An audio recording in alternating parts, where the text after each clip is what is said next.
notes, so you'll forgive me. I think many of you are used to hearing me on other topics. I'm the president of the Ocean Beach Association.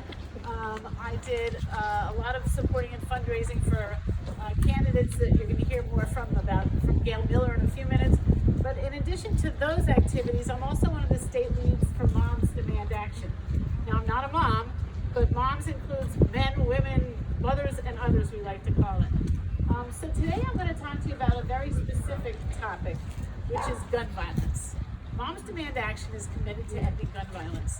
It's a grassroots movement that began right after the shooting in Sandy Hook in 2012. It's focused on public safety measures, common sense gun legislation, and responsible gun ownership. 6 million volunteers and 400,000 donors active in every state. Sandy Hook, I think everybody remembers. I remember it best because it was the day after I had spinal surgery at NYU Hospital, and the nurses finally demanded the TV be turned off because I was shaking and crying so badly they were afraid I was going to basically break my own neck. So I think everyone remembers where they were. If after that most horrific event, killing of babies, we didn't get any national gun legislation, it's hard to imagine what might get people motivated.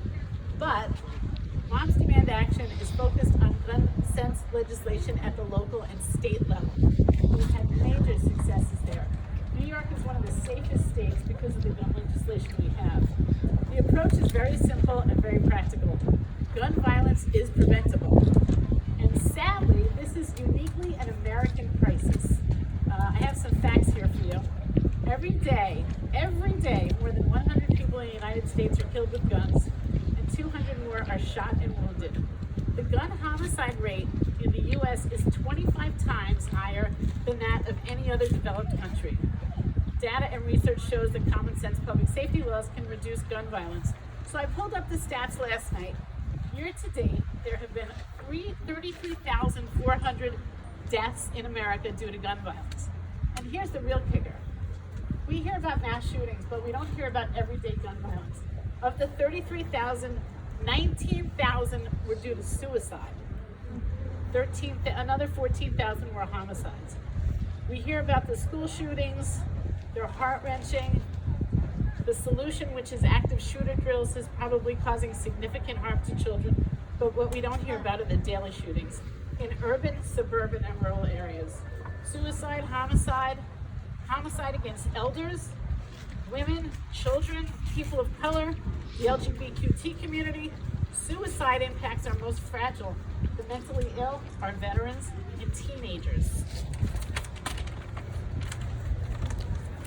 Moms is focused on legislation as well as electing gun sense candidates. And they actually have a designation for candidates, not just Democrats, quite frankly, but some Republicans as well, who actually are on the right side of gun sense.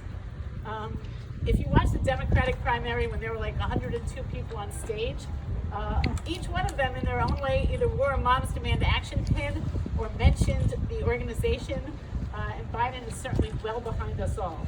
So in my role, I've actually met with Cuomo, Schumer, Gillibrand, Bloomberg. I went to the state assembly and got my local congressman to sponsor a bill that prevented the printing of 3D guns. You know, you can buy a 3D printer and just make your own little gun at home these days. Moms, volunteers, participate in marches, phone banking, texting, postcarding, advocating, and most importantly, quite frankly, survivor networks. When it comes to gun violence, it is a crime that women need to be involved in. The number one gun violence issue is against women. The United States has been designated, listen to this, the most dangerous country in the developed world for women because of gun violence. More than half the women murdered in America with guns are killed by an intimate partner or family member. Staggering. So the approach is lawmakers should protect survivors of domestic violence as well, including non-married partners, by preventing abusers from possessing firearms after a criminal conviction or under a restraining order. This is not the fact in every state. It is in New York, but not everywhere. And the law should ensure that abusers actually have to turn in their guns. Not in every state. Yes, in New York, but not in every state.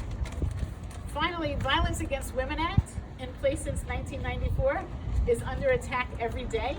The NRA is strongly against this.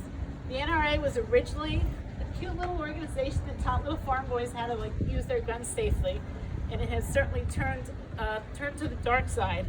And now they're an incredibly powerful lobby, buying politicians right and left.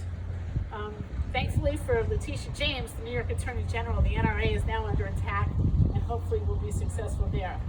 One final point is, yes? I'd like to say that the NRA has sponsored only Republicans. Yes. And if you look on the website, you can see every single person that they have sent money to, and everyone is a Republican.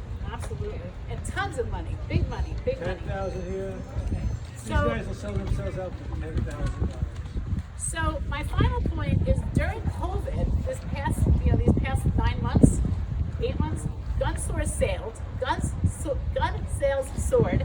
March 2020 was the second highest gun purchase month on record. Domestic abuse, children at home, safe gun storage, suicide, elder abuse have all spiked across the country. Only in America. Only in America. Now what we're seeing with the recent protests is not, daddy has a rifle at home and my 2-year-old got into his gun storage. We're now seeing protests on the street, state capitals, private homes, militia-style weapons. It's different and it's far more frightening. So my final point today is that gun violence is a women's issue. And that's what we're all about today. So